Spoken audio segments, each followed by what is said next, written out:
249 by Arthur Conan Doyle, adapted for radio by Julia Warren, with Carl Bengston, Jonathan Brandt, William Foreman, Simon Gibbons, Camden Van Leeuwen, Clive Marlowe, River Phoenix, and Arnold Schmidt.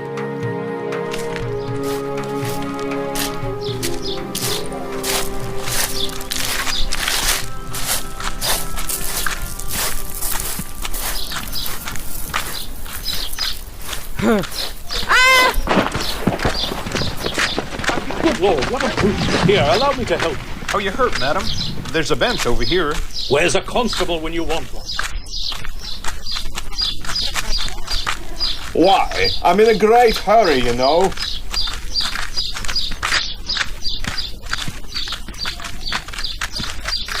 I'm in a hurry, I tell you. Not too much to feel my stick.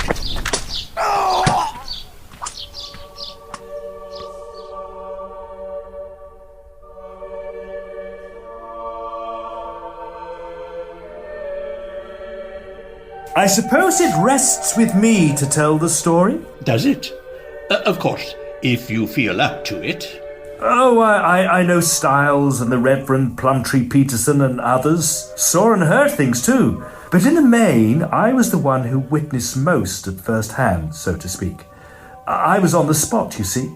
Lately enrolled as freshman at one of the old colleges of Oxford, and just moved into a set of rooms at the top of an old corner turret there. Of course, Mr. Conan Doyle is always most welcome to add in anything he feels I've left out.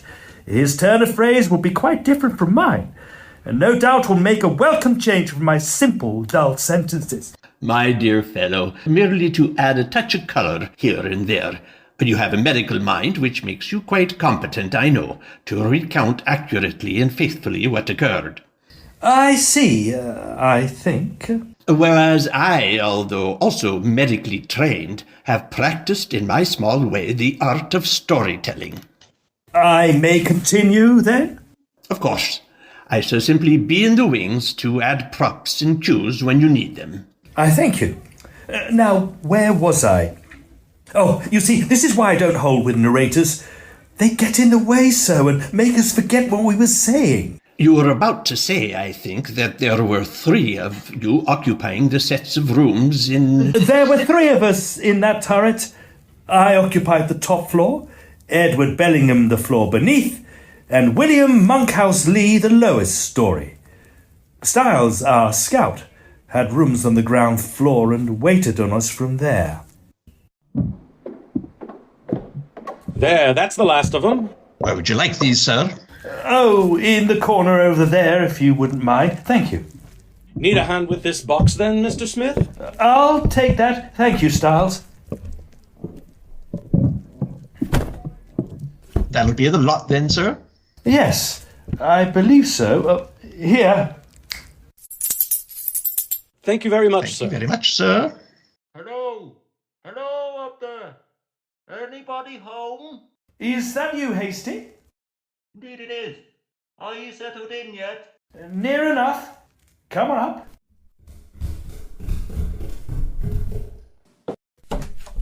Of course, you had to take the room at the very top of the tower, didn't you?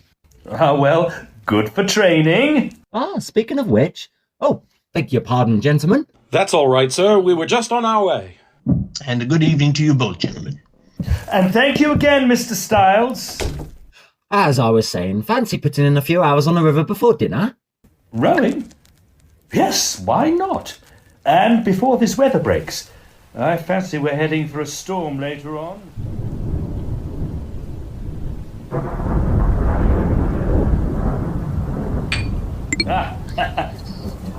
Have some whiskey. Scotch in the jug and Irish in the bottle. No, thanks. I'm in for the sculls. I don't liquor when I'm training. How about you? I'm reading hard. I think it best to leave it alone. Indeed. Oh, by the way, Smith, have you made the acquaintance of either of the fellows on your stair yet? Just a nod when we pass, nothing more. I should be inclined to let it stand at that. I know something of them both. Not much, but as much as I want. I don't think I should take them to my bosom if I were you. Not that there's much amiss with Monkhouse Lee. Meaning the thin one? Precisely. He's a gentlemanly little fellow. I don't think there is any vice in him. But then you can't know him without knowing Bellingham. Meaning the fat one? Yes, the fat one.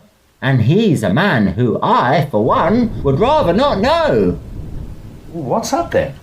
Drink? Cards? Cad? You used not to be censorious. Ah, you evidently don't know the man, or you wouldn't ask. There's something damnable about him, something reptilian. I should put him down as a man with secret vices and evil liver. He's no fool, though. They say that he is one of the best men in his line that they have ever had in the college. Medicine or classics? Eastern languages. He's a demon at them. Chillingsworth met him in Egypt last long, somewhere above the second cataract, and he told me that he just prattled to the Arabs as if he had been born and nursed and weaned among them, and they all ready to kiss the hem of his frock coat. Chillingsworth said that he never saw anything like it. Pretty good for an undergrad of old, wasn't it? Why do you say you can't know Lee without knowing Bellingham? Because Bellingham is engaged to his sister Eveline. Such a bright little girl, Smith. I know the whole family well. It's disgusting to see that brute with her. A toad and a dove, that's what they always remind me of. You show every card in your hand, old chap. What a prejudiced, green-eyed, evil-thinking old man it is. You have really nothing against the fellow except that? Well, I've known her ever since she was as long as that cherrywood pipe. And I don't like to see her taking risks. And it is a risk. He looks beastly, and he has a beastly temper, a venomous temper. Do you remember his row with Lon Norton? No. You always forget that I am a freshman. Ah, it was last winter, of course. Well, you know the towpath along by the river? There were several fellas going along it, Bellingham in front, when they came on an old market woman coming the other way. It had been raining. You know what those fields are like when it had rained and the path ran between the river and a great puddle that was nearly as broad. Well, what does this swine do but keep the path and push the old girl into the mud, where she and her marketings came to terrible grief. It's a blackguard thing to do, and Lon Norton, who is as gentle a fellow as ever stepped, told him what he thought of it. One word led to another, and it ended in Norton laying his stick across the fellow's shoulders. There was the deuce of a fuss about it, and it's a treat to see the way in which Bellingham looks at Norton when they meet now. By Jove, Smith, it's nearly 11 o'clock. No hurry. Light your pipe again. Not I. I'm supposed to be in training. Here I've been sitting gossiping when I ought to have been safely tucked up. Good night, my son, and take my tip as to your neighbour. When Hasty had clattered off down the stairs, I chucked my pipe into the waste paper basket, drew my chair a little nearer to the lamp, and plunged into a formidable green-covered volume of medicine. I had sat reading for about an hour, and the hands of the noisy carriage clock upon the side table were rapidly closing together upon the 12 when... What was that? Perhaps I imagined it. Late-night nerves. Must be that fellow down below, Bellingham, the one Hasty warned me about. Hasty's a good fellow, but he can be a little rough and lacking in imagination or sympathy. He confuses constitution with character. A man who spends as much time on study as Bellingham does without taking exercise is, in Hasty's eyes, an effete, poor fellow. Well, whatever it was has stopped. Or walked into a table or something, I suppose. Now, where was I? What on earth? Come down! Bellingham's ill! Abercrombie Smith followed him closely downstairs. I followed Lee closely down. Excuse me, Mr. Doyle. Can't they hear me running downstairs? Aren't you too busy with your patient to be narrating?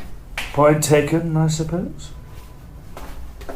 As I was saying, Smith followed Lee into the sitting room, which was beneath his own, and intent as he was upon the matter in hand, he could not but take an amazed glance around him as he crossed the threshold. It was such a chamber as he had never seen before, a museum rather than a study. Walls and ceiling were thickly covered with 1,000 strange relics from Egypt and the East. Tall, angular figures bearing burdens or weapons stocked in an uncouth frieze around the apartments. Above were statues, bull-headed, stork-headed, cat-headed, owl-headed statues with viper-crowned almond eyes, monarchs and strange beetle-like deities cut out of the blue Egyptian lapis lazuli. Horus and Isis and Osiris peeped down from every niche and shelf, while across the ceiling a true son of old Nile, a great hanging-jawed crocodile, was slung in a double noose. In the centre of this singular chamber was a large square table littered with papers, bottles, and dried leaves of some graceful palm-like plant. These varied objects had all been heaped together in order to make room for a mummy case which had been conveyed from the wall, as was evident from the gap there, and laid across the front of the table. The mummy itself, a horrid, black, withered thing, like a charred head on a gnarled bush, was lying half out of the case with its claw-like hand and bony forearm resting upon the table. My God! He's dying! Propped up against the sarcophagus was an old yellow scroll of papyrus, and in front of it, in a wooden armchair, sat the owner of the room, his head thrown back, his widely opened eyes directed in a horrified stare to the crocodile above him, and his blue, thick lips puffing loudly with every expiration. Only a feint, I think. Just give me a hand with him. You take his feet. Now, onto the sofa. Oh, can you kick all those little wooden devils off? What a litter it is. Now he'll be all right if we undo his collar and give us some water. What has he been up to at all?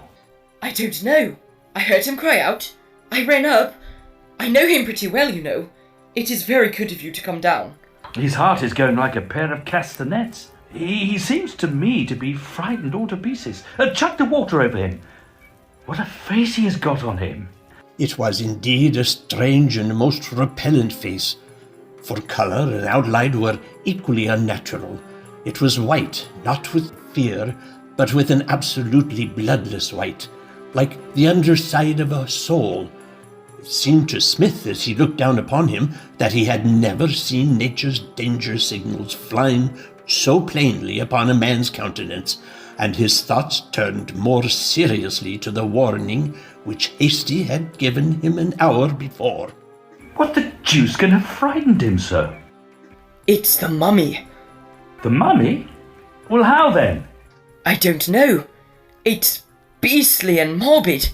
I wish he would drop it. It's the second fright he has given me. It was the same last winter. I found him just like this, with that horrid thing in front of him. What does he want with the mummy then? Oh, he's a crank, you know. It's his hobby. He knows more about these things than any man in England. But I wish he wouldn't. Ah, he's beginning to come to. What's up? What do you chaps want? You've been shrieking out and making no end of a fuss. If our neighbour here from above hadn't come down, I'm sure I don't know what I should have done with you. Ah, it's Abercrombie Smith. How very good of you to come in. What a fool I am. Oh my God, what a fool I am.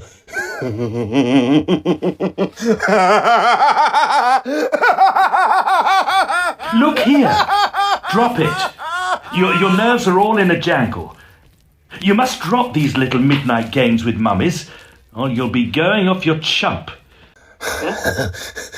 I wonder whether you would be as cool as I am if you had seen.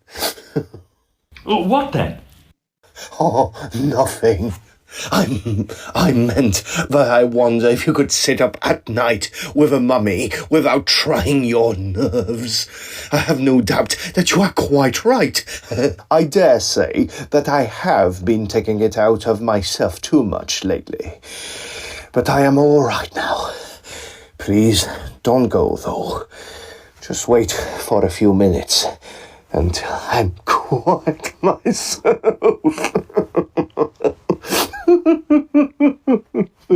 The room is very close. Let me open the window. It's balsamic resin. It's quite pungent, isn't it? It's the sacred plant, the plant of the priests. Do you know anything of Eastern languages, Smith? Nothing at all. Not a word. The answer seemed to lift a weight from the Egyptologist's mind.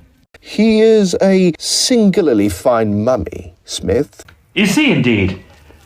Well, I'll take your word for it. Smith stepped over to the table and looked down with a professional eye at the black and twisted form in front of him. The features, though horribly discoloured, were perfect, and two little nut-like eyes still lurked in the depths of the black hollow sockets. The blotched skin was drawn tightly from bone to bone, and a tangled wrap of black coarse hair fell over the ears. He has his teeth still. Well, his must have been a well-nourished life, judging from those alone. Yuck! In its crouching position, with bent joints and craned head, there was a suggestion of energy about the horrid thing which made Smith's gorge rise. The gaunt ribs, with their parchment-like covering, were exposed, but the lower limbs were wrapped around with coarse yellow bandages. What are those bits lying everywhere? Tea leaves? Myrrh and cassia. Those will be sprinkled over the body at the burial. Who was he? I don't know his name. Lot 249 is all the title he has now. You see it printed on his case. That was his number in the auction at which I picked him up. He has been a very pretty sort of fellow in his day. He has been a giant. Feel his great knotted bones, too? He would be a nasty fellow to tackle. Perhaps these very hands helped to build the stones into the pyramids. No fear. This fellow has been pickled in natron and looked after in the most approved style. It has been calculated that this sort of thing cost about £730 in our money. Our friend was a noble at the least. What do you make of that small inscription near his feet, Smith? I told you that I know no Eastern tongue. Ah, so you did. It is the name of the embalmer, I take it. A very conscientious worker he must have been. I wonder how many modern works will survive 4,000 years. He kept on speaking lightly and rapidly, but it was evident to me that he was still palpitating with fear. His hands shook, his lower lip trembled, and look where he would, his eye always came sliding round to his gruesome companion. Through all his fear, however, there was a suspicion of triumph in his tone and manner. He gave the impression of a man who has gone through an ordeal, the marks of which he still bears upon him, but which has helped him to his end. You're not going yet? Yes, I must go. I have my work to do.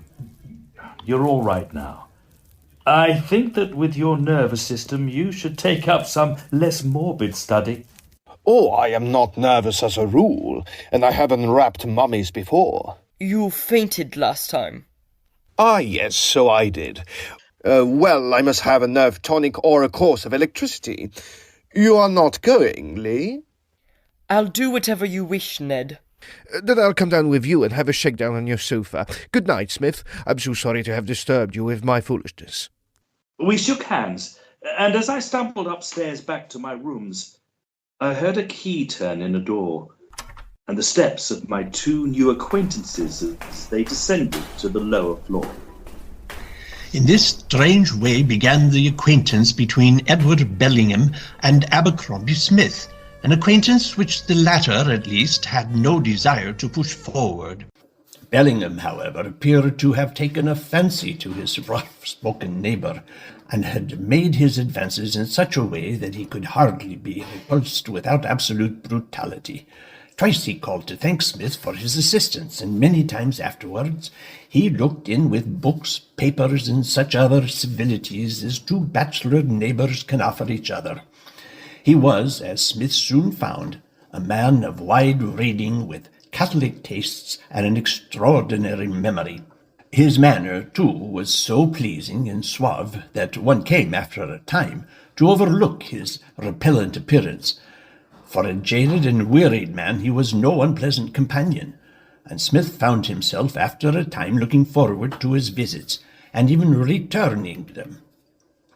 Clever as he undoubtedly was, however, the medical student seemed to detect a dash of insanity in the man.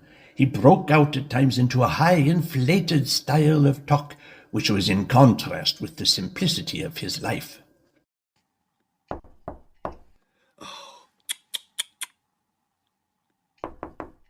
Oh, indeed, dearie me.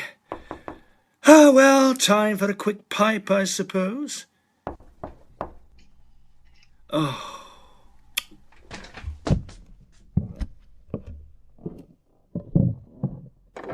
Oh, I hope I haven't disturbed you, but I felt I should offer you these volumes by way of thanks for the other night. Oh, there really is no need, I assure you. Oh, but I should feel the better for it. I thought they might be of interest. Indeed they are. I thank you. Won't you come in? If you are sure. I wouldn't like to distract your mind from your work. Oh, it's time for a breather, I think. Whiskey?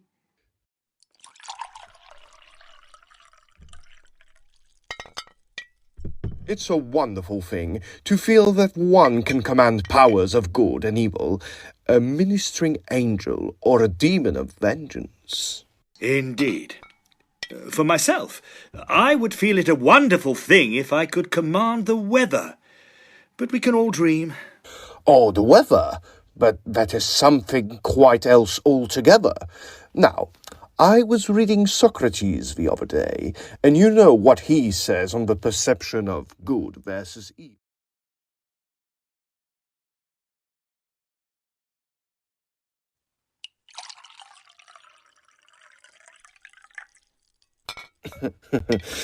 Lee is a good fellow, an honest fellow, but he is without strength or ambition. He would not make a fit partner for a man with a great enterprise. Oh, well, he could probably do with a good night's sleep and fresh air. He looks a trifle peaky at the best of times. He would not make a fit partner for me. Indeed.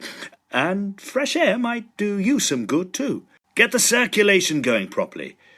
Cooped up too much indoors has been shown to have a deleterious effect on the nerves, you know. Whatever do you mean? Well, and mind, I have spoken to you about it before. I have observed you have a habit of talking to yourself, often late into the night. Even when you fancy yourself to be whispering, the night is so quiet, it remains very audible. My dear fellow, what do you mean? I do nothing of the kind, I tell you. Never uttered a sound. Well, if it wasn't you, who was it? For on each occasion it has come quite clearly from your room and... Nonsense! You're imagining it, I tell you.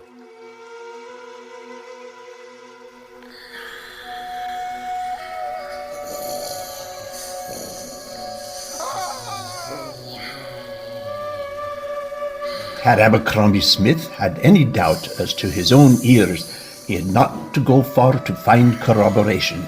Tom Styles, the manservant who had attended to the wants of the lodgers in the turret for a longer time than any man's memory could carry him, was sorely put to it over the same matter. If you please, sir. Yes, Styles? Do you think Mr. Bellingham is all right, sir? All right, Styles? Yes, sir. Right in his head, sir. Why should he not be, then? Well, I don't know, sir. His habits has changed of late.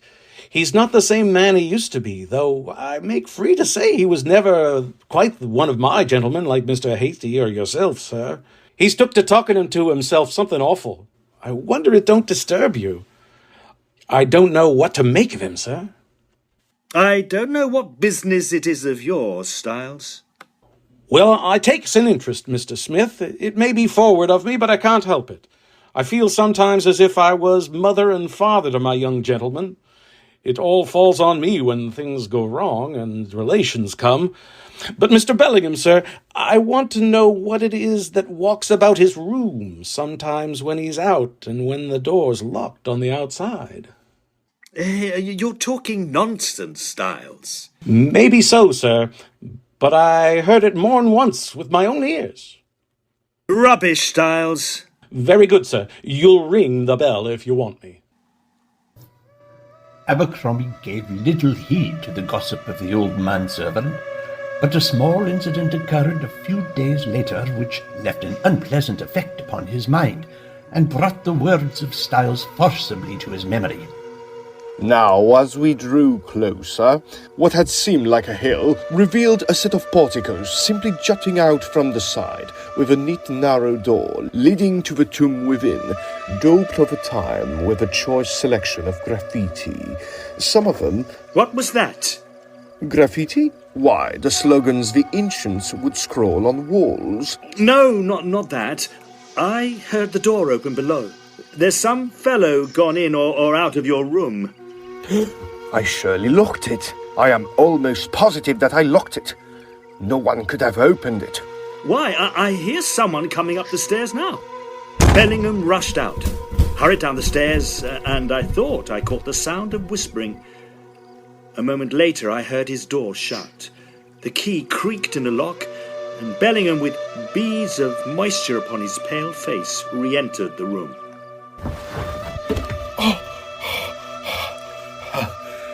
It's all right. It was that fool of a dog. He had pushed the door open. I don't know how I came to forget to lock it. I didn't know you kept a dog. Yes, I haven't had him for long. I must get rid of him.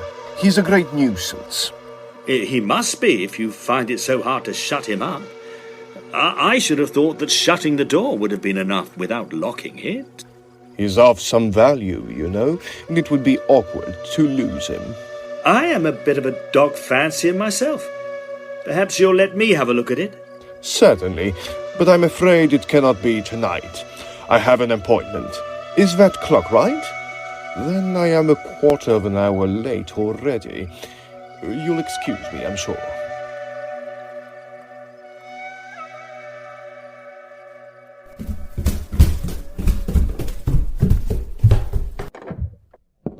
Still at it? Barely. Well, I won't keep you. 3 whiffs of baccy and I'm off. Help yourself.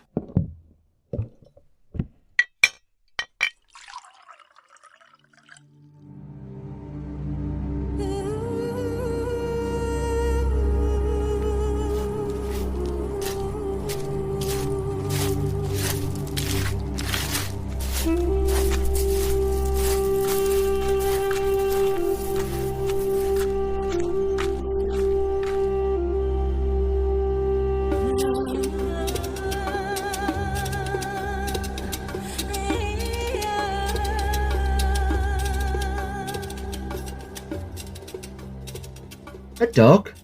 I didn't think Bellingham had a dog. Nor has he. I know it for a fact. I also know it was no animal I heard on the stairs. But if it were not, then what could it be?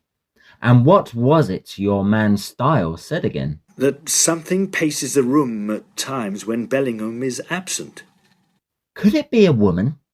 I rather think so. Of course, if that is the case. It would mean disgrace and expulsion to Bellingham if it were discovered by the authorities. Which would explain his anxiety and falsehoods. And yet, it seems impossible. Hiding a woman. It does happen. Yes, but not without being immediately discovered. Oh, by the way, have you heard about Lon Norton? What's that? He's been attacked. Attacked? Yes, just as he was turning out of the high street, and within 100 yards of the gate of Olds. But who? Ah, that's the rub. If you said what, you would be more grammatical. Norton swears that it was not human, and, indeed, from the scratches on his throat, I should be inclined to agree with him. What then? Have we come down to spooks? Well, no. I don't think that is quite the idea either. I am inclined to think that if any showman has lost a great ape lately, and the brute is in these parts, a jury would find a true bill against it. Norton passes that way every night, you know, about the same hour. There's a tree that hangs low over the path, the big elm from Rainey's garden. Norton thinks the thing dropped on him out of the tree. Anyhow, he was nearly strangled by 2 arms, which he says were as strong and as thin as steel bands. He saw nothing, only those beastly arms that tightened and tightened on him. He yelled his head nearly off, and a couple of chaps came running, and the thing went over the wall like a cat. It gave Norton a shake-up, I can tell you. A garrotter, most likely. Very possible, but he had long nails. By the way, your beautiful neighbour would be pleased if he heard about it. He had a grudge against Norton, and he's not a man, from what I know of him, to forget his little debts. But, hello, old chap. What have you got in your noddle? Nothing. You looked as if something I said had taken you on the raw. By the way, you have made the acquaintance of Master B since I looked in last, have you not? Young Monkhouse Lee told me something to that effect. Yes, I know him slightly. He has been up here once or twice. Well, you're big enough and ugly enough to take care of yourself. He's not what I should call exactly a healthy sort of Johnny, though no doubt he's very clever and all that. But you'll soon find out for yourself. Lee's all right. He's a very decent little fellow. Well, so long, old chap. I row Mullins for Vice-Chancellor's Potts on Wednesday week, so mind you come down in case I don't see you before. For 10 days, the medical student confined himself so closely to his studies that he neither saw nor heard anything of either of the men beneath him. At the hours when Bellingham had been accustomed to visit him, he took care to sport his oak, and though he more than once heard a knocking at his outer door, he resolutely refused to answer it. One afternoon, however, he was descending the stairs when, just as he was passing it, Bellingham's door flew open, and young Monkhouse Lee came out with his eyes sparkling and a dark flush of anger upon his olive cheeks. Close at his heels followed Bellingham, his fat, unhealthy face all quivering with malignant passion. You fool!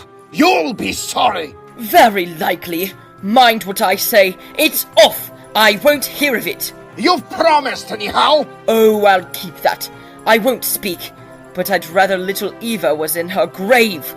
Once for all, it's off! She'll do what I say. We don't want to see you again. It was the day of the sculling match between Hasty and Mullins, and a stream of men were making their way down to the banks of the river. A May sun was shining brightly, and the yellow path was barred with the black shadows of the tall elm trees. Black-clad tutors, prim officials, pale reading men, brown-faced, straw-hatted young athletes in white sweaters or many-coloured blazers, all were hurrying towards the blue winding river which curves through the Oxford meadows. So the engagement is off then? That's what it sounded like. I had no wish to hear more and hurried on, but still, I'm glad to think that the matter is at an end. That Bellingham, when he's in a fury, he's no pretty sight, I tell you. not fit company for an innocent girl like that. Yes, yes, I'm on my way. I must go, but any idea what caused the quarrel in the first place? None at all. I do wonder also what the promise was that he wanted Lee to keep.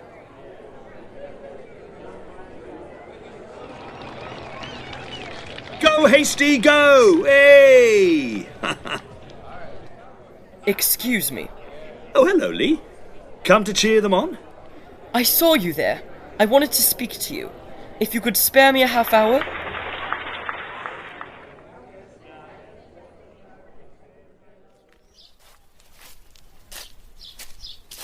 This cottage is mine. I share it with Harrington of King's. Come in, have a cup of tea. I must be back presently. I'm hard on the grind at present, but I'll come in for a few minutes with pleasure. I wouldn't have come out, only Hasty is a friend of mine. So he is of mine. Hasn't he a beautiful style? Mullins wasn't in it. But come into the cottage. It's a little den of a place, but it is pleasant to work in during the summer months. I say, this is a jolly place you have here. I like it. Try that chair and have a cigarette. Let me pour you out a cup of tea. It's so good of you to come in, for I know that your time is a good deal taken up. I wanted to say to you that, if I were you, I should change my rooms at once. Eh? Yes, it must seem very extraordinary, and the worst of it is that I cannot give my reasons, for I'm under a solemn promise, a very solemn promise. But I may go so far as to say that I don't think Bellingham is a very safe man to live near. I intend to camp out here as much as I can for a time.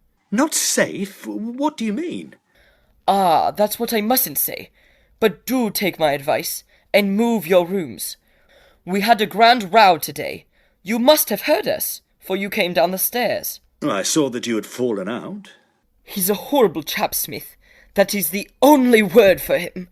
I had my doubts about him ever since that night when he fainted. You remember, when you came down. I taxed him today, and he told me things that made my hair rise, and wanted me to stand in with him.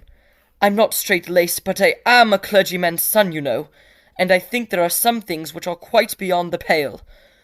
I only thank God that I found him out before it was too late, for he was to have married into my family. This is all very fine, Lee, but either you're saying a great deal too much or a great deal too little. I give you a warning. If there is real reason for warning, no promise can bind you. If I see a rascal about to blow a place up with dynamite, no pledge will stand in my way of preventing him. Ah, but I cannot prevent him, and I can do nothing but warn you. Without saying what you warned me against? Against Bellingham. Oh, but that is childish. Why should I fear him or any man? I can't tell you. I can only entreat you to change your rooms. You are in danger where you are.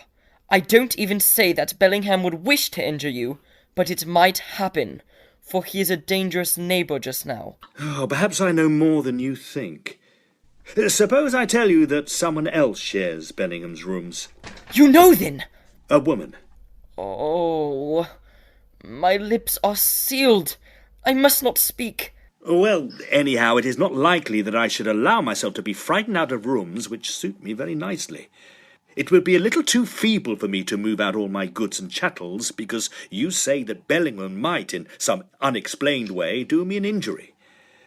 I think that I'll just take my chance and stay where I am. And as I see that it's nearly 5 o'clock, I must ask you to excuse me. I bid you good day.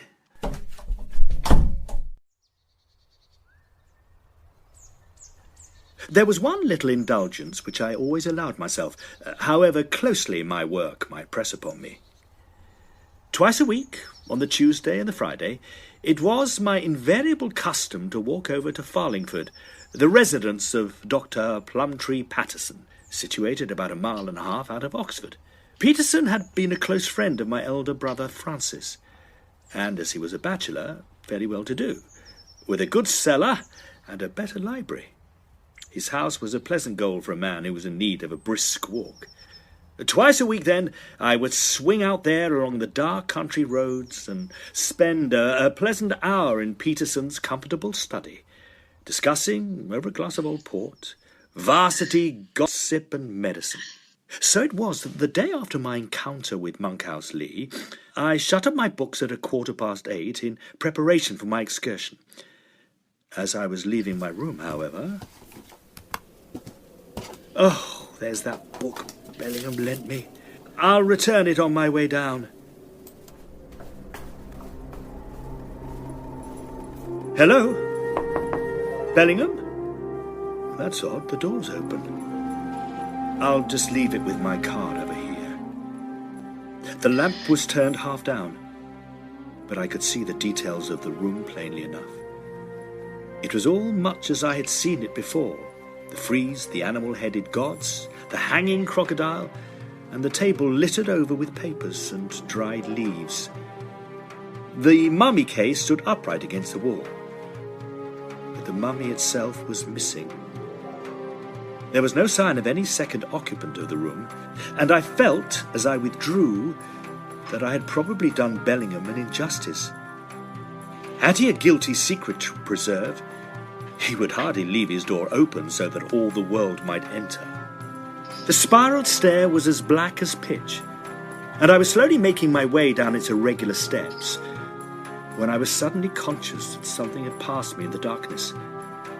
There was a faint sound, a whiff of air, a light brushing past my elbow. Is that you, Styles? All was still behind me, and yet I could almost have sworn that I heard a footfall by my very side. Is that you, Smith? Oh, hello, Hasty. For God's sake, come at once. Young Lee is drowned. The doctor is out. You'll do, but come along at once. There may be life in him. Have you brandy? No. I'll bring some. There's a flask on my table.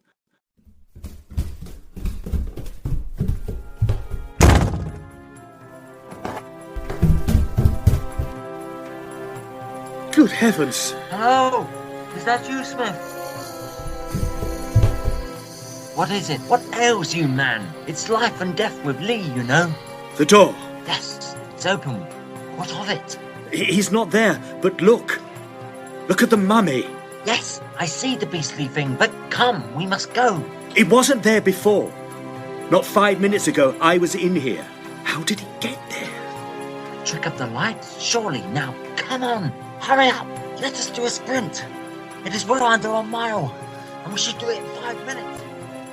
Neck and neck they dashed through the darkness, and did not pull up until, panting and spent, they had reached the little cottage by the river.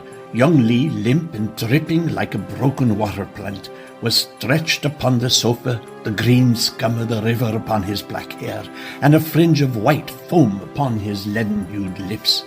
Beside him knelt his fellow student Harrington, endeavouring to chafe some warmth back into his rigid limbs. I think there's life in him. Put your watch glass to his lips. Yes, there's dimming on it. You take one arm, Hasty. Now work it as I do, and we'll soon pull him round. For 10 minutes they worked in silence, inflating and depressing the chest of the unconscious man. At the end of that time, a shiver ran through his body. His lips trembled, and he opened his eyes. Oh! Wake up, old chap. You've frightened us quite enough. Have some brandy. Take a sip from the flask.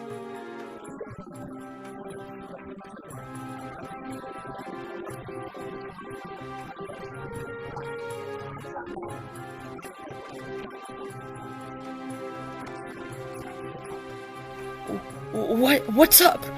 I've been in the water. Oh, yes. I remember. How did you fall in? I didn't fall in. I was thrown in. I was standing by the bank, and something from behind me picked me up like a feather and hurled me in. I heard nothing, and I saw nothing, but I know what it was for all that. And so do I. You've learned, then? You remember the advice I gave you? And I begin to think that I shall take it. I don't know what the deuce you fellas are talking about, but I think if I were you, Harrington, I should get Lee to bed at once. It would be time enough to discuss the why and the wherefore when he is a little stronger. I think, Smith, you and I can leave him alone now. I am walking to college, and if you are coming in that direction, we can have a chat. But it was little chat that they had upon their homeward path. Smith's mind was too full of the incidents of the evening. What had been a dim suspicion, a vague, fantastic conjecture, had suddenly taken form, and stood out in his mind as a grim fact, a thing not to be denied. And yet how monstrous it was, how unheard of, how entirely beyond the bounds of human experience. An impartial judge, or even the friend who walked by his side, would simply tell him that his eyes had deceived him, that the mummy had been there all the time, that young Lee had tumbled into the river as any other man tumbles into a river, and that blue pill was the best thing for a disordered liver. And yet he could swear that Bellingham was a murderer at heart, and that he wielded a weapon such as no man had ever used in all the grim history of crime. And if you ask me, there's only so much study a brain can take in before something gives way. Of course, he'll have an aversion to water after this, but if I were him, I'd try it and see what a stiff country walk and some rowing might not do for him. Don't you agree? Well, I'm off to my bed, as you're not disposed to be sociable. Eh? My apologies. I took a bigger shock than I thought. Well, he's out of it now. I'll see you tomorrow. Oh, aye, till tomorrow. Abercrombie Smith crossed the quadrangle to his corner turret with a strong feeling of repulsion for his chambers and their associations. He would take Lee's advice and move his quarters as soon as possible, for how could a man study when his ear was ever straining for every murmur of a footstep in the room below? He observed as he crossed over the lawn that the light was still shining in Bellingham's window, and as he passed up the staircase... Good evening. Won't you come in? No. No? You are busy as ever. I wanted to ask you about Lee. I was sorry to hear that something was amiss with him. You'll be sorrier still to hear that Monkhouse Lee's doing very well, and he is out of all danger. Your hellish tricks have not come up this time. Oh, you needn't try to brazen it out. I know all about it. You are mad. What do you mean? Do you assert that I had anything to do with Lee's accident? Yes, you and that bag of bones behind you. You worked it between you. I tell you what it is, Master B. They've given up burning folk like you, but we still keep a hangman. And by George, if any man in this college meets his death while you are here, I'll have you up. And if you don't swing for it, it won't be my fault. You're a raving lunatic. All right. You just remember what I say, for you'll find that I'll be better than my word.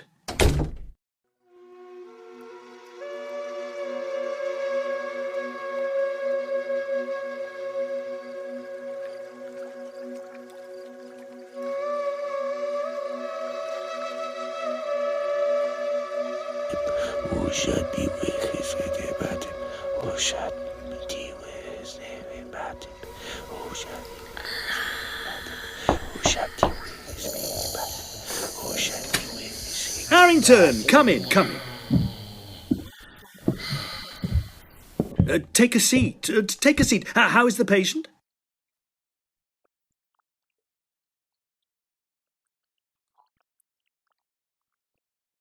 Oh, aye. Anything in particular?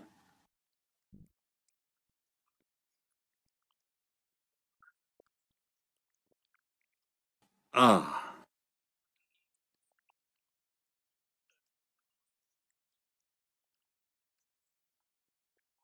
Well, you've warned me off the fellow already, so you'll not be surprised to hear Lee warned me too, in much stronger terms.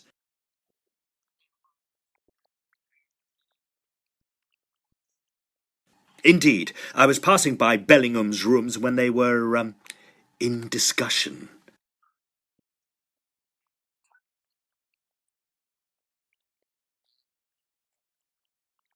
I would say most undoubtedly, but I have no proof.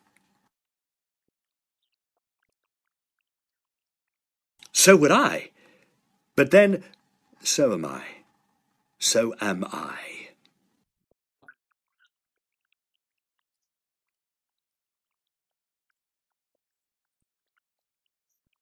I shall be moving my quarters as soon as I possibly can. And my own experiences.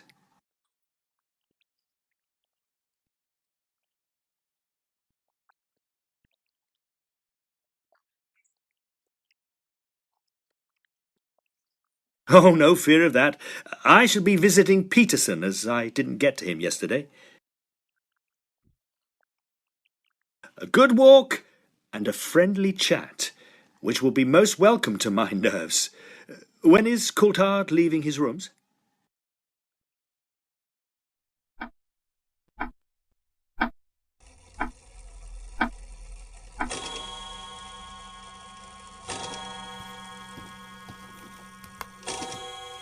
That's enough for today, hat, coat.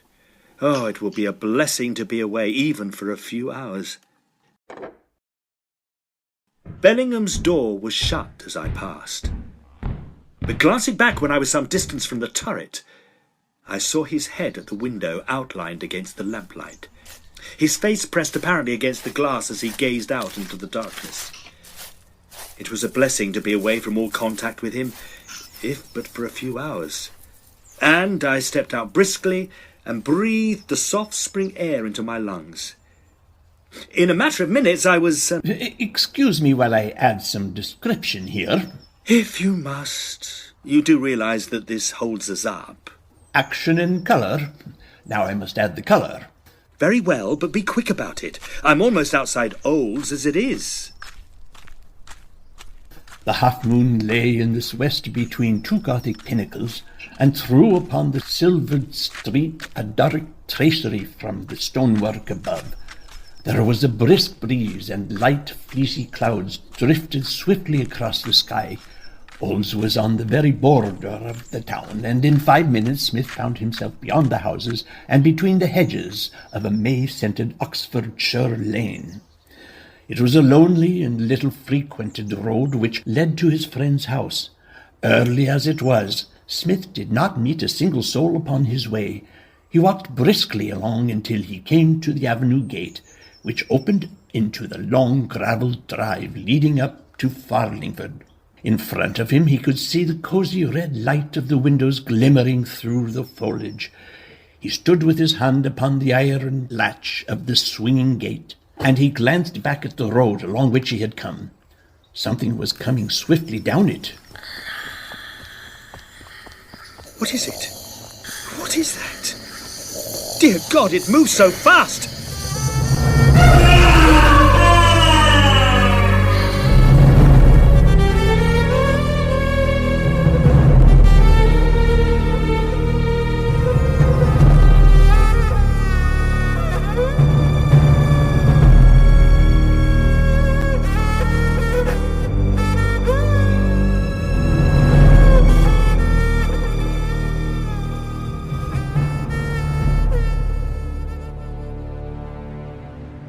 It moved in the shadow of the hedge, silently and furtively, a dark, crouching figure dimly visible against the black background. Even as he gazed back at it, he had lessened its distance by 20 paces, and was fast closing upon him.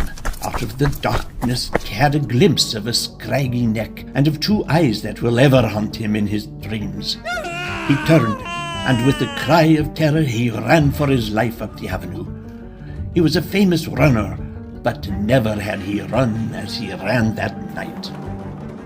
He could hear a swift, dry patter behind him, and could see as he threw back a glance that his horror was bounding like a tiger at his heels. Thank God the door was ajar.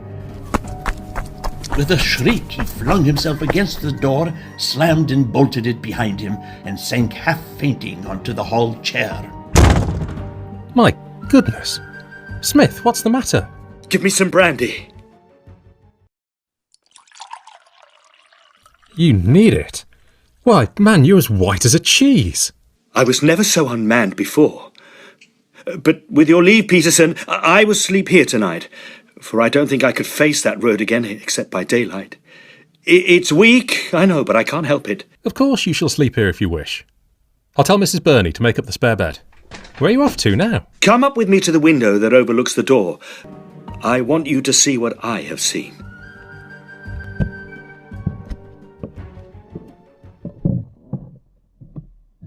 All seems quiet. Well, really, Smith, it is well that I know you to be an abstemious man. What in the world can have frightened you? I'll tell you presently. But where can it have gone? Now, look! See the curve of the road just beyond your gate? Yes, I see. You needn't pinch my arm off. I saw someone pass. I should say a man. Rather thin, apparently. And tall. Very tall. But what of him? And what of yourself? You're still shaking like an aspen leaf. I have been within hand grip of the devil, that's all. But come down to your study and I shall tell you the whole story. It is monstrous and incredible, but it is true. I've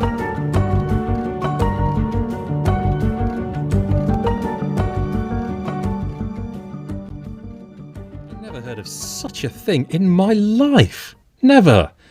You've told me the facts. Now, tell me your inferences. You can draw your own. But I should like to hear yours. You have thought over the matter, and I have not. Well, it must be a little vague in detail, but the main points seem to me to be clear enough. This fellow Bellingham, in his Eastern studies, has got hold of some infernal secret by which this mummy can be temporarily brought to life. Evidently only a passing thing, for I have seen it continually in its case as dead as this table. Having done it, he naturally bethought him that he might use the creature as an agent. It has intelligence and it has strength. For some purpose he took Lee into his confidence. But Lee would have nothing to do with such a business. Then they had a row, and Bellingham set this creature of his own on his track. He had already tried its powers upon another man, Norton, towards whom he had a grudge. It is the merest chance that he has not two murders upon his soul. Then, when I taxed him with the matter, he had the strongest reasons for wishing me out of the way, before I could convey my knowledge to anyone else. He got his chance when I went out, for he knew my habits and where I was bound for. I have had a narrow shave, Peterson, and it is mere luck you didn't find me on your doorstep in the morning. I'm not a nervous man as a rule, and I never thought to have the fear of death put upon me as it was tonight. My dear boy, you take the matter too seriously. Your nerves are out of order with your work, and you make too much of it. How could such a thing as this stride about the streets of Oxford, even at night, without being seen? It has been seen. There is quite a scare in the town about an escaped ape, as they imagine the creature to be. It is the talk of the place. Well, it's a striking chain of events. And yet, my dear fellow, you must allow that each incident in itself is capable of a more natural explanation. What? Even my adventure of tonight? Certainly. You come out with your nerves all unstrung and your head full of this theory of yours. Some gaunt, half-famished tramp steals after you, and seeing you run is emboldened to pursue you. Your fears and imagination do the rest. It won't do, Peterson, it won't do. And again, in the instance of your finding the mummy case empty, you know that the lamp was half turned down. It is quite possible that you may have overlooked the creature in the first instance. No, it is out of the question. And then Lee may have fallen into the river, and then Norton been garrotted. It is certainly a formidable indictment that you have against Bellingham. But if you were to place it before a police magistrate, he would simply laugh in your face. I know he would. That is why I mean to take the matter into my own hands. Eh? Yes. I feel that a public duty rests upon me, and besides I must do it for my own safety, unless I choose to allow myself to be hunted by this beast out of the college, and that would be a little too feeble. I've quite made up my mind what I shall do, and first of all, may I use your paper and pens for an hour? Most certainly. You'll find all that you want upon that side table. Abercrombie Smith sat down before a sheet of foolscap, and for an hour, and then for a second hour, his pen travelled swiftly over it, Page after page was finished and tossed aside while his friend leaned back in his armchair, looking across at him with patient curiosity. There. Finished. Now kindly sign this as a witness. A witness? Of what? Of my signature and of the date. The date is the most important. Why, Peterson, my life might hang upon it. My dear Smith, you are talking wildly. Let me beg you to go to bed. On the contrary, I never spoke so deliberately in my life, and I will promise to go to bed the moment you have signed it. But what is it? It is a statement of all that I have been telling you tonight. I wish you to witness it. Certainly. There you are. But what is the idea? You will kindly retain it and produce it in case I am arrested. Arrested? For what? For murder. It is quite on the cards. I wish to be ready for every event. There is only one course open to me, and I am determined to take it. For heaven's sake, don't do anything rash. Believe me, it would be far more rash to adopt any other course. I hope that we won't need to bother you, but it will ease my mind to know that you have this statement of my motives. And now I am ready to take your advice and to go to roost, for I want to be at my best in the morning.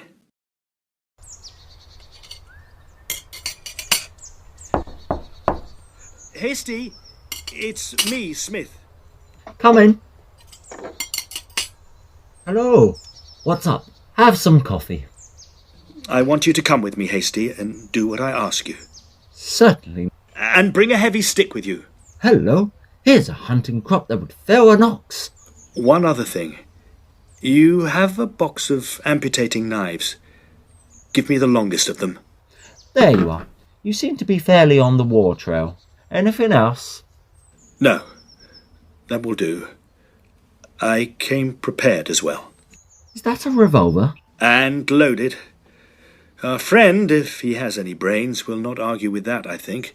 Let's be off.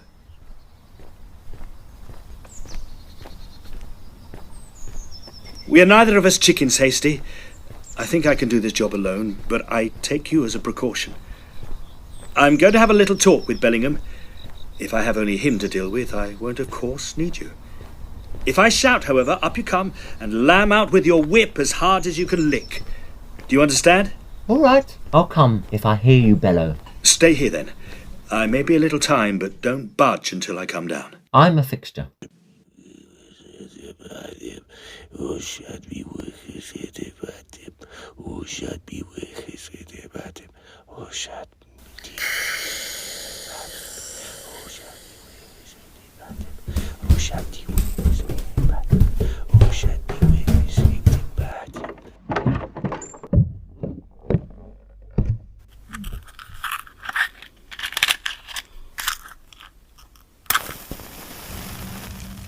Well, really now, you make yourself at home. This is a watch, this is a pistol, and that is a knife.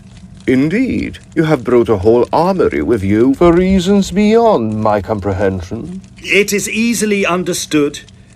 Just get to work and cut up that mummy. Is that it? Yes, that is it. They tell me that the law can't touch you, but I have a law that will set matters straight. If in 5 minutes you have not set to work, I swear by the God who made me that I will put a bullet through your brain. Would you murder me? Yes. And for what? To stop your mischief. 1 minute has gone. But what have I done? I know and you know. This is mere bullying. 2 minutes are gone. But you must give reasons. You're a madman, a dangerous madman. Why should I destroy my own property? It is a valuable mummy. You must cut it up, and you must burn it. I will do no such thing. 4 minutes are gone. Oh, Shabdi. Silence! Oh, Shabdi, where's... Hit him. Had him. Now into the fire. And that was it. Harrowing, even by daylight. But we were in time before Bellingham's sorcery could take full effect. and were able to break the mummy into pieces and burn it to ashes. Then we started on Bellingham's papers and papyrus. No, don't burn that! Why, man, you don't know what you do. It is unique. It contains wisdom which is nowhere else to be found. Out with it! But look here, Smith. You can't really mean it. I'll share the knowledge with you. I'll teach you all that is in it. Or stay. Let me only copy it before you burn it.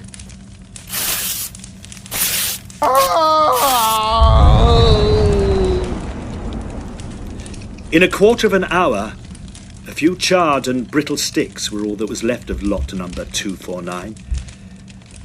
I held him at gunpoint as Hasty unlocked the drawer that held the papyrus and threw it into the fire. Bellingham screamed and grabbed at it, but Hasty pushed him back and I stood over it until it was reduced to a formless grey ash. No! No! No! No!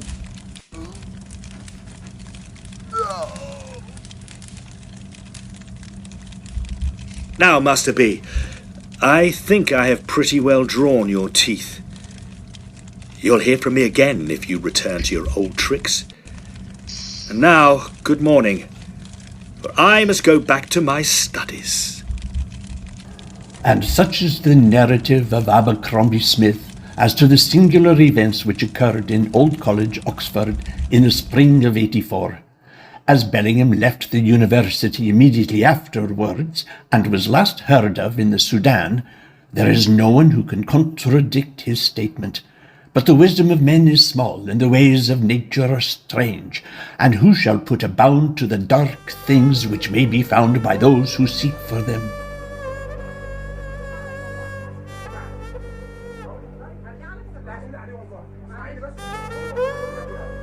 What is it? They have found something, Professor. Come, quickly. Did you hear that, Bellingham? Let us go see. At once, Professor.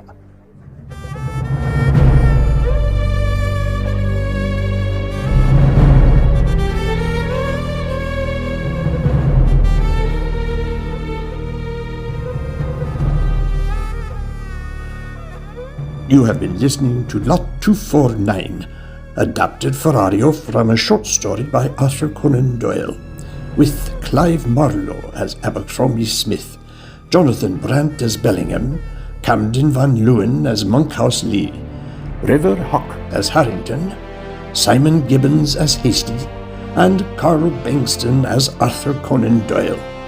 Other parts were performed by members of the cast.